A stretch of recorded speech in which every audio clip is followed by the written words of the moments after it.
আমাদের আধুনিক সভ্যতায় মানবিক মূল্যবোধে শিক্ষককে অভিভাবকরা এখন গিভ অ্যান্ড টেক পলিসিতে মূল্যায়ন করি।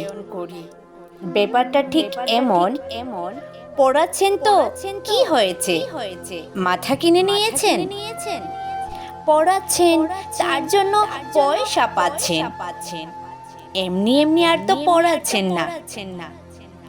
নিজের মধ্যে জ্ঞানের আলো জ্বালতে গিয়ে আমরা যার আশ্রয়ে যাই, জীবনে যখন কেউ থাকে না তখন কাজে লাগে শিক্ষা, যা একজন শিক্ষক আমাদের দিয়ে থাকেন।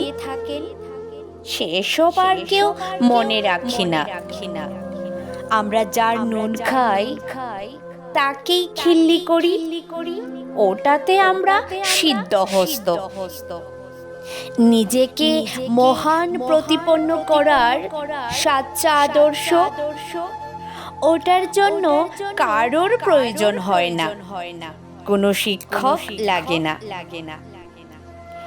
অনেক দিন পর জনসমক্ষে শিক্ষককে দেখে তার পায়ে হাত দিয়ে প্রণাম করার যে রেওয়াজ এবং তৃপ্তি, তা উঠে যেতে বসেছে। এখন ছাত্র মানে টাকা উপার্জনের মেশিন তৈরি হওয়া, আর শিক্ষকের কাজ ওই মেশিনে পেট্রোল ঢালা। আমাদের অবস্থাটা এখন কিছু তো একটা করো, না পারলে অ্যাটলিস্ট অপরের সমালোচনা করো। শিক্ষক হলেন নরম মাটি, যেখানে খুব সহজেই দাগ কেটে বাঘবন্দি খেলা যায়। কি তাই তো? আপনিও তো সুযোগ পেলে শিক্ষকের দাঁতে দাঁত রেখেছেন, আর যদি হন তিনি স্কুল টিচার, তাহলে তো কোথায় নেই। তার সম্পর্কে একটা ছোটখাটো বক্তৃতা দিয়ে ফেলেন, যাকে বলে এদিক ওদিক উঁকি দিয়ে জীবিতকালীন শ্রাদ্ধ। ইনকাম নিয়ে কথা বলতেও কিন্তু ছাড়েন না।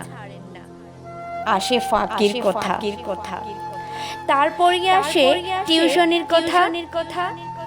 এটা খুবই অন্যায় হচ্ছে, এ কথাও কিন্তু বলে থাকেন। আর লুকিয়ে লুকিয়ে একজন ভালো স্কুল শিক্ষকের কাছে নিজের সন্তানকে পড়ান। আর যাই হোক, সন্তানের ভবিষ্যৎ নিয়ে নো কম্প্রোমাইজ। ডাক্তার, ইঞ্জিনিয়ার, মোট কথা একজন ভালো উপার্জনকারী বানাতেই হবে।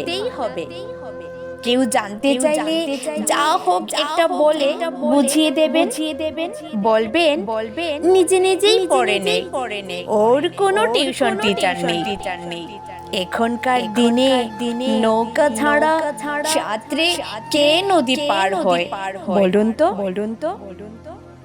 যার শিক্ষায় আপনিও শিক্ষিত হয়েছেন, তাকে এভাবে বোধ করতে, উপার্জন নিয়ে কথা বলতে আপনার বিবেকে একটুও বাধে না?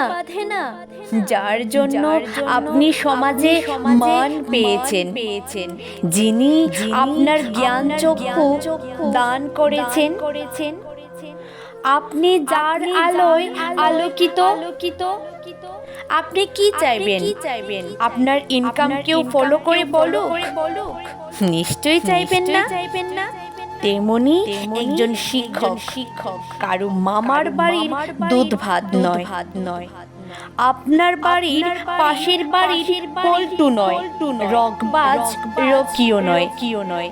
শিক্ষক কোনো চচ্চড়ির ডাঁটা নয় যে যেমন খুশি চেবাবেন। একজন শিক্ষক হতে যথেষ্ট যোগ্যতা লাগে।